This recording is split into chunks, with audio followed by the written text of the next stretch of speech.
The chemical formula provides information about the elements and the number of ions or atoms involved.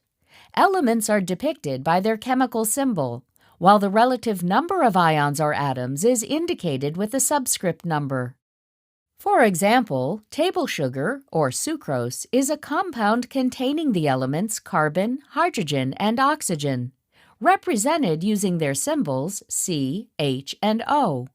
The numbers 12, 22, and 11 indicate the total numbers of carbon, hydrogen, and oxygen atoms present within the compound. In general, elements are not listed in alphabetical order, but rather starting with more positively charged or metallic elements, followed by more negatively charged or less metallic elements, like potassium hydroxide.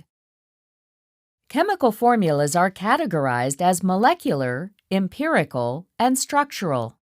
Molecular formulas describe a compound by listing each element and the exact number of atoms present.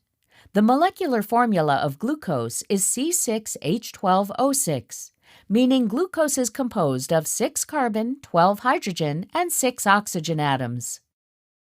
The empirical formula displays the simplest whole number ratio of atoms of elements present.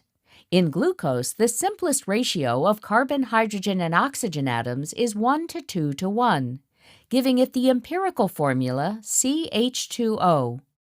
The molecular formula of a compound is also a whole number multiple of its empirical formula. In contrast, the structural formula presents the relationship between the individual atoms graphically.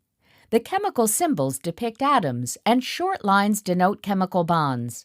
Single lines represent single bonds, while 2 and 3 lines characterize double and triple bonds respectively. Extended models of the structural formula, such as perspective drawing, ball and stick model, or the space-filling model, provide various three-dimensional perspectives about the molecular shape.